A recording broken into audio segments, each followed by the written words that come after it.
বাংলাদেশের ভিতরে গোপন আরেকটি দেশ, সেটা হলো চাকমা আদিবাসী চট্টগ্রাম। আপনারা এটা অনেকেই জানেন না যে এটা গোপনে তলে তলে ভারতের দাবি করছে যে তারা ভারতের সাথে সংযুক্ত হতে চায় এবং তারা ভারতের পতাকা উত্তোলন করে। সবচেয়ে জঘন্য এবং ভয়ঙ্কর কথা হলো সেখানে কোনো মানুষজনকে তারা বেড়াতে যেতে দেয় না এবং সেনাবাহিনী পর্যন্ত সেখানে টহল দিতে গেলে বাধাবিঘ্ন সৃষ্টি করে। মূলত এরা পাহাড়ি সন্ত্রাস অথবা এরা এতটা ভয়ঙ্কর যা বলার মতো না। বাংলাদেশকে শেষ করার জন্য বা বাংলাদেশকে ক্ষতি করার জন্য এরা যথেষ্ট।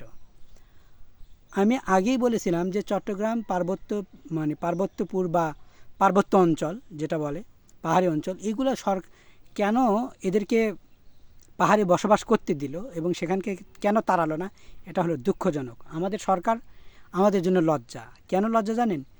ইতিপূর্বে আপনারা দেখেছেন সিলেটে এবং চট্টগ্রামে কিছু লোক কিছু ট্যুর যারা বেড়াতে যায় আর কি, তো বেড়াতে যাওয়ার সময় ট্রাভেলার যারা যাওয়ার সময় তারা কান ধরে উঠবোস করায়, বলে এখানে আসা যাবে না। কেন আসা যাবে না? কারণ তারা এটাকে ভারত ধরে নিয়েছে এবং এই জন্যই ভারতের এত বাংলাদেশকে নিয়ে চুলকানি। আজ বাংলাদেশের ঘাড়ে বিপদ ছুঁই ছুঁই। আজকে আদানি গ্রুপ কারেন্ট দিচ্ছে না, তেল দিচ্ছে না, এগুলো অনেক কিছু করে মারার চেষ্টা করছে। সবচেয়ে বড় ভয়ঙ্কর কথা হলো যে বাংলাদেশের থাকিস, বাংলাদেশের খাস আর ভারতের পতাকা তুলিস। চাকমারা জীবনে বলে না বিধর্মীরা কোনো দিন ভালো হয় না। চাকমারা এই কুইচা খেকরা সাপ খেকরা কোনো দিন ভালো হবে না। যদি ভালোই হবে চট্টগ্রাম, আসাম, ত্রিপুরা, করিমগঞ্জ, সেভেন সিস্টার, হরিশপুর, মণিপুর, কলকাতা এগুলো বাংলাদেশের। এরপরও তোরা বাংলাদেশ থেকে ভারতের চাষ।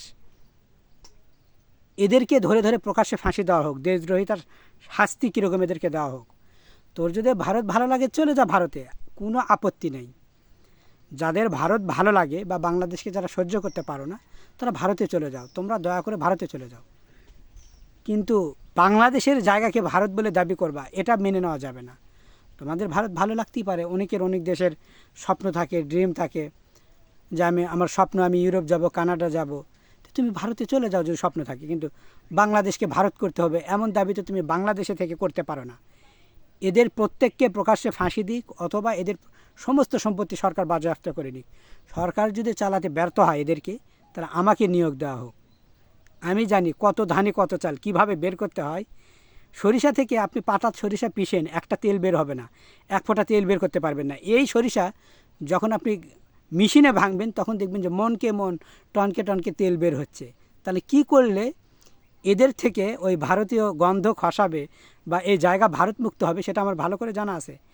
সরকারকে উদ্দেশ্য করে বলছি, তুমি যদি ব্যর্থ হও, তুমি যদি না পারো, অযোগ্য হয়ে থাকো এই বিষয়ে, আমাকে ডাকো। আমি কি করলে সরিষা থেকে তেল বের হয় মেশিনে দিলে সেটা যেমন জানা আছে, এদের থেকেও কি করে বাংলাদেশকে রক্ষা করা হয় এটা আমার জানা আছে। সাপ ব্যাং কুচা যারা খায় এদের মধ্যে কি মন মানসিকতা থাকে? এই জন্য বলিও ইসলামের যেগুলো জিনিস হারাম করছে এগুলো তোরা খাস না। এগুলো খালি মানুষের মধ্যে পশুর মনোভাব চলে আসে। এই যে অক্টোপাস, এটা না এত স্বাদ না ভালো লাগে। আবার আপনি মনে করেন যার রুচি আসে সে খাবে।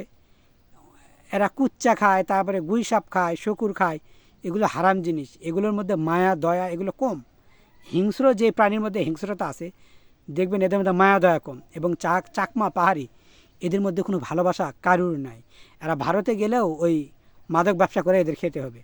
এরা এক একটা জলদস্যু ডাকাত। মনে আছে একটা বাচ্চাকে এরা পাহাড়ে নিয়ে গিয়ে মেরে খুলি বের করে দিয়েছিল? এরা হলো সেই জাতি। এদেরকে যদি ক্ষমা করা হয় বা এদেরকে যদি এদের বিপরীতে যদি এখনই যদি এদের বিরুদ্ধে কোনো স্টেপ না নেওয়া হয়, তাহলে ভবিষ্যতে বাংলাদেশের বড় ধরনের ক্ষতি বয়ে আনবে এই এক একটা ডাকাতরা। তাই বাংলাদেশের মধ্যে আরেকটি দেশ রয়েছে, এই দেশকে ভেঙে দাও, গুড়িয়ে দাও, তোমরা না পারলে আমাকে দায়িত্ব দিয়ে দাও।